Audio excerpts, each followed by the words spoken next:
Do you have to join a gang when you go into prison? Absolutely not. People think that you're forced to join a gang, but the reality is no organization ever wants to force somebody to join their politics. Some people probate to get into those organizations and gangs for over a year. They got to stab people, they got to study, they got to read books, Machiavelli, The Prince, they got to read bylaws, they got to learn different languages, they got to shed blood.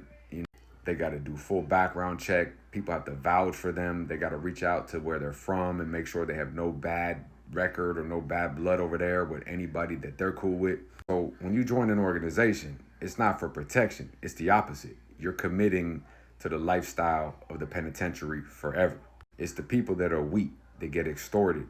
They don't join gangs. They get extorted by gangs. They pay protection to the gangs so they don't get beat up by the other organizations. They don't get robbed, or they can use their drugs and whatever else substance they use without having to get, extorted. And it's just a dirty, intricate game. So organizations isn't a must, but here's the other side of it.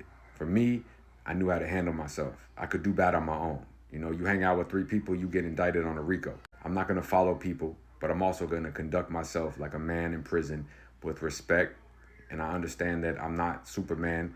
I've housed with the Southsiders. I've housed with all different walks of life, the kings and whatnot. And I'm respected because they'd rather live with me than with someone that's weak or someone that's their enemy or someone that's going to tell or put them in a position where they're going to end up having to kill them and get more time or a life sentence. Anything that comes my way, I handle it. I understand to step over the landmines. I know the politics and the climate of the prison. I know the racial situations, the racial organizations, and I know how to walk a line of respect as a lone wolf. And having that isn't just like, how do you do that? Are you Superman? Nah, it comes with the bullshit. It means when something happens, I have to go all the way in 100 miles an hour and do whatever it takes times 1,000 because I don't have anybody to run to. But I'd rather have it that way every single day of the week because I can depend on me forever. I believed in God and myself in prison.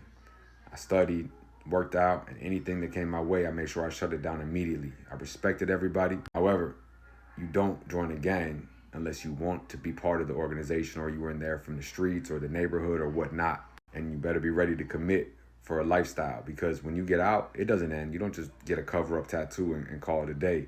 They're going to make sure your family, this, that, the other, people are bringing it in. You're part of an intricate network. Visitations, you got to hustle. Every situation, you have to put in some work for the organization and your brothers. And I've seen it where dudes can't handle the pressure or they change their life, but you can't change. You can be a better man for the organization. So I guess you don't have to join the gang, but you have to remember